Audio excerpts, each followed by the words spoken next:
Hi, I'm Susan. Welcome to Tea and Games. The tea today is Irish breakfast from Tea Runners. And it is too hot to drink. That's like kind of becoming a standard intro. I'm drinking out of my Keep Calm and Carry On mug since I am filming this shortly before the solar eclipse. We had a lot of fun this weekend and played a variety of games, but Sunday it occurred to me that we have not one, but two games that have ducks and UFOs in them. And I thought, oh yeah, I think we should kind of lean into that. But first I want to talk about the first things we played because I discovered something neat, which you may already actually know about. I'm just slow. And for the new viewers, the new subscribers, welcome. Happy you are here. My husband Robert and I are casual weekend board gamers. So, we're not like super hardcore, playing thousands of games a year or anything. We have a modest board game collection. My husband doesn't want to appear on camera, so I'm doing this. I'm just hanging out, chatting with people about board games. But the first thing we played on Saturday was Morels. And I know a lot of people really love this game, which is why I got the anniversary edition when it was on Kickstarter, because I've been looking for it and it was out of print. I also got the foray expansion, and my intention on Saturday was to play the foray expansion because we still hadn't played it yet. Unplayed expansions is kind of a thing for me. Unplayed games, not so much. Unplayed expansions, ugh. But we didn't get to it. We played, it had been a while since we played it, so we played just like one straight game of Morels to warm up. Then Robert had like an errand or something he had to go and do. And then when he came back, I had been looking in the box and I mean, there was just stuff in the box because it was the anniversary edition. I didn't pay a lot of attention. There were like an appendix with extra different rules and and setups for different players with the expansion or something. And I didn't pay any attention to it because I already know how to play the game. But while I was like waiting for him to come back to the table, I discovered that there's an alternate layout for Morels, which makes gameplay tremendously easier and smoother. And I'm wondering if I'm like the last person to know this.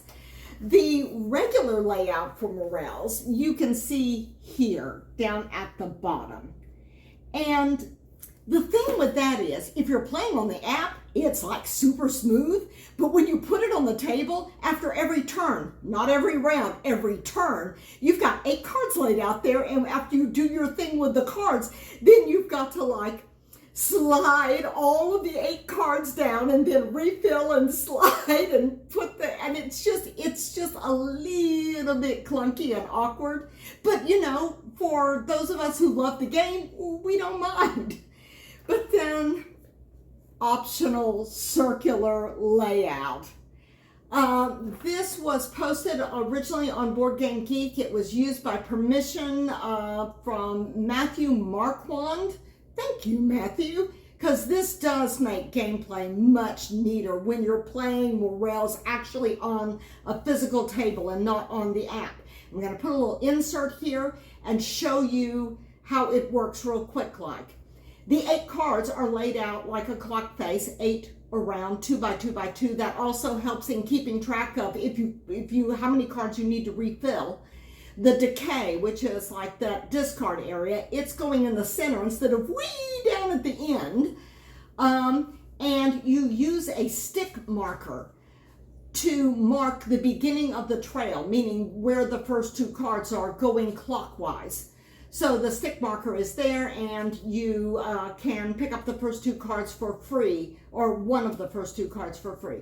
So after your turn, the stick marker moves because the end of the trail is now you move like one of the cards into the decay, whether you take a card or not, and then you move the stick marker clockwise to what is now the new first card, and then you refill behind the stick marker. And that just works so neatly and so smoothly. We are extremely pleased with the circular layout from Morels. And so we played that. And so maybe next time we'll actually get into the four-ray expansion. I haven't even looked at it. For all I know, the circular layout may not work with the expansion. That would be just my luck, wouldn't it? We also played a couple of other games that were not in the category of wacky fun, or should I say, because there are ducks involved, quacky fun. We played Carcassone with the Inns and Cathedrals expansion, which we don't play all that often. A lot of times we're looking for quick games, so we tend to go with smaller, shorter expansion thingies. Because every time you add an expansion, you add tiles, and that adds time. So, so we just kind of try to keep it light a lot of times. But we played with Inns and Cathedrals. We really do enjoy that expansion. It is boxed in this box because this has got the insert from Folded Space. Folded Space has an insert which will hold all of the expansions in print, except for, I think, the Cardboard Tower, which I keep in a different box with more tiles. But I divided up my stuff and did a reorg, and when I divided it up, I pulled the River 2 expansion out of Count King and Robber. I've talked about Count King and Robber a lot, and a lot of times I just totally forget that there is a second river expansion that comes in that expansion, and it is nifty. It has two legs, and the river forks. It actually goes in a T shape. And so it's got two lake endings, so you can build on two different areas when you're building out for those river tiles at the very beginning. And what makes the reason why it is not with Count King and Robber in the other box is because River 2 has tiles that work with the early Carcassone expansions.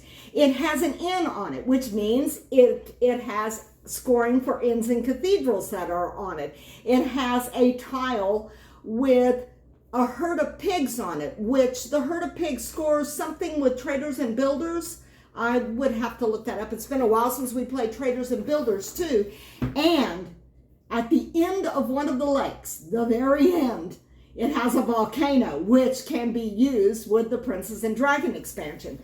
So Inns and Cathedrals, Traders and Builders, and Princess and Dragon are all boxed with a base game. I have 2 copies of the base game, Do We Love This or What, in this box. And then I've got other stuff in the smaller box. So because this is the box, River 2 is in this box, because this is the box that has 3 expansions that it has tiles you can use with it. And I'm sorry I forget to mention that whenever I mentioned Count King and Robber. And we also played, at the end of Saturday, well, actually, last week, I got promo cards. Y'all know I'm a sucker for promo cards. These are promo cards from Silver, and looking at the Silver Kickstarter, this is a card that's going to be in the Silver Kickstarter promo pack. It is the Marauder card. It is the number 12 card. It says it has a discard ability that says replace each face-up card of a specific value with a card from the deck, placing each face-up card on the bottom of the discard pile. And so I wanted to try this out, and it comes with a how to play this card thing explanation. I wanted to try this out, so I looked. Bullet has kind of a really mean 12th card. I mean, not that that's a super nice card. It's just kind of a little less in your face kind of thing than the 12th card in Bullet, even though it's maybe our least favorite Silver. So I swapped it out, and we never played the 12th card. It just, for one thing, the rounds were like super short, and the count is in this one, and that will do that. But also I just kind of lucked into some really good stuff. And so mostly what this did is it kept us from having to deal with the number 12 card that is already, you know, boxed in this. So I'm not sure if that's maybe the best place to put the 12. I'm trying to decide which silver deck to swap the 12 into. Right now, the 12 is going to live in the amulet deck. That'll be the next one that we play. It's just the 12 cards are just going to wander from deck to deck until I figure out where it will fit best. Right now, when I'm recording in BGG, I just kind of put a note like, use Marauder deck. Marauder cards, number 12. But if you make a custom silver deck, and it's been a while since we've done this, I've started using BG Stats since we did that. But if you use BG Stats and you make a custom silver deck, how do you record that, the gameplays?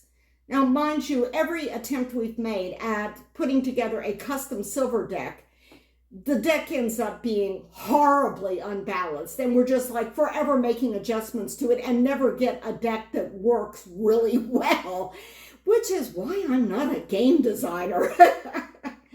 But yeah, if you've got any insight on how to record like a custom silver deck that's got cards from all of the different silver decks, how to record gameplays of that in BGG Stats, let me know. Drop a comment.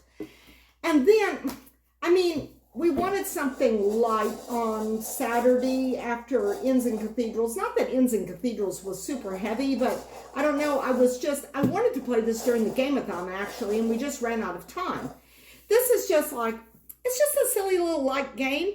And that's what I keep telling myself. It's like a fast, fun, silly little light game. But every time we take it out to play, we find ourselves getting stuck trying to make the objective cards. It's like, and you've got like these cards that you draw that you have to play, which rearranges the ducks on your board in some specific fashion. And you're trying to make a pattern. The objective cards have patterns, and you have little ducky wuckies here. See? They're little hard plastic ducks. The UFO the ducks are in is soft plastic. These are really high quality components, I might add. And it's got a very nice insert. But yeah, you just shake it up and you draw ducks and replace ducks, and as you make objective cards. It's a lot of fun, but it always ends up being trickier than I think it would be. I think we're just going to sit down and knock out a quick game of abduction. Instead, we're sitting there going like, oh, I got that card again, and it's of no use to me. All it's going to do is mess up what little pattern I've managed to make. You know, and so it's surprisingly, I don't know, it's not hard. But at the same time, I'm always expecting it to be lighter and easier than it actually is. Maybe I'm just not really good at pattern recognition.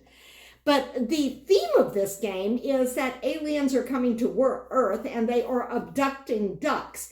And the aliens have like this interesting kind of corporate structure, and there's like a supervisor with snarky comments on the objective cards, which is kind of entertaining. So we played that, and that was on Saturday, and we played, I think, Carcassone also on Saturday, but on Sunday, I think the last thing we did was silver. But I was looking at what to play on Sunday, and it suddenly hit me.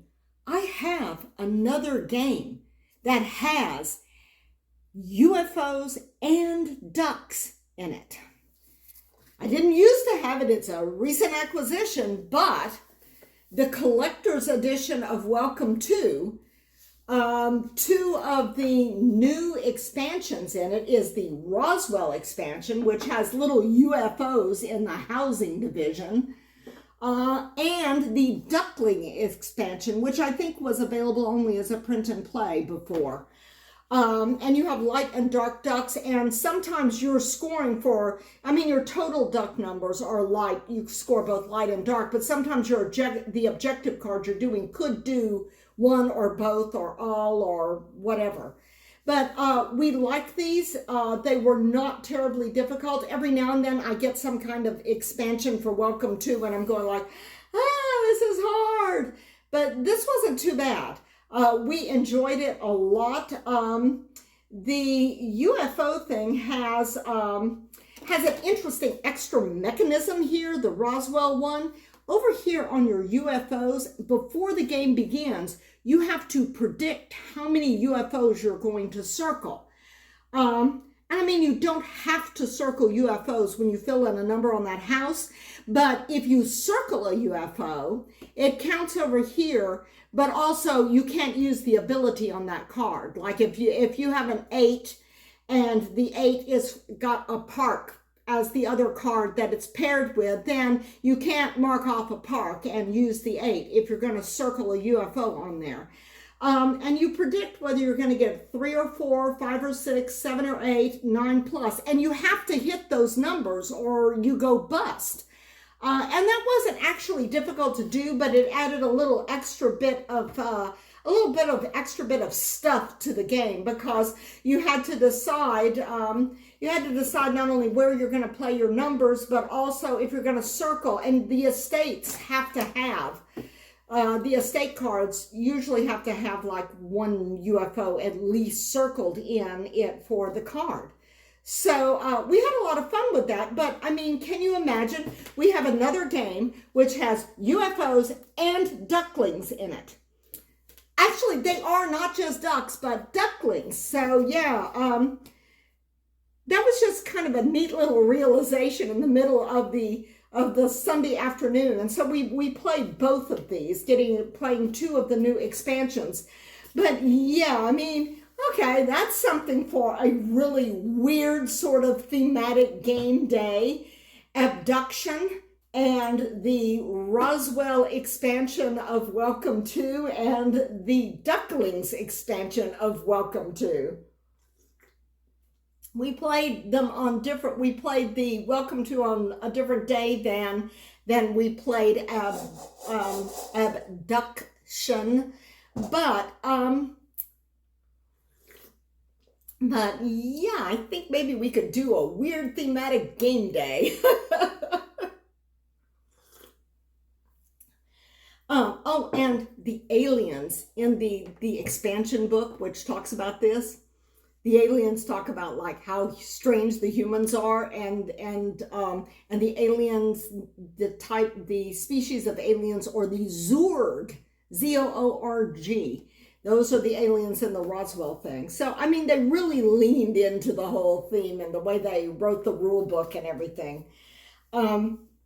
We had a huge amount of fun this weekend. I'm looking at this to see if I forgot to mention anything, and I didn't. But so yeah, short and snappy, I guess, today. So what have y'all been playing? Can you think of any more games that have both ducks and UFOs in the box? In the game. So yeah, I would be interested to know, because that just strikes me as being an odd combination. And by the way, in terms of aliens abducting farm animals, there are 2 games that I know of that have as the theme aliens abducting cows. There's a board game with aliens abducting cows, and I think that there are cows abducted in Martian dice. I don't know for absolute certain, because I've never actually seen it. It's out of print. That sounds like a fun little dice checking game. I mean, it's super, super light, because I saw something about it, but it's either, I think it's cows. I think it's like human cows and chickens, but it could be human sheep and chickens. Have no idea what this thing is with aliens and farm animals, though. Anyway, happy Eclipse Day. I hope y'all are all doing well, and I thank you for joining me around the table here. We had a good time this weekend, and I hope you had a good time too. Hope you are now aware that there are new interesting things that you can have a good time with, like ducks and aliens and marauder cards. Oh, I forgot to mention, these cards, I got them from BGG, the store there, on the Board Game Geek site. Their shop has the Marauder promo cards. It's a pack of 4 plus the explainer. So if you're deeply into silver, you might want to check that out. Although if you're deeply into silver, you probably backed the Kickstarter. I didn't. I'm waiting for retail and just getting the expansions. I feel like with silver, I don't need a lot of extra stuff. I just need small boxes, and I've got them squirreled away inside an open up kind of chest like coffee table, so I don't need a ginormous storage box, which they swear will fit into a Calyx. But seeing as how my Calyx is already stuffed, that didn't really appeal to me either. It's like, one more big thing I can't fit on my shelves. But yeah, oh, Kickstarter, one other thing. I keep doing this, like one more thing. That was a Columbo bit that he used to do, I think. Gosh, that was a long time ago. It's been a long time since I've seen Columbo. I think I'm remembering it now from commercials. But if you like Awkward Guest 2, which is a 2-player variation on the game, is on Kickstarter right now. You are both planning the murder of one of the Berwick sisters and solving the murder of the other. So essentially, you are marking off stuff on the sheet that's going to be how the murder of one of them was committed that your opponent will need to solve. And they're marking off on the sheet how the murder of the other sister was committed that you will need to solve. So you're both solving a mystery puzzle created by the other one. If that sounds interesting to you, check it out on the Kickstarter. And now I really will wrap it up. It's been fun. Thanks for joining me around the table, and I will see you next time around the table. Bye.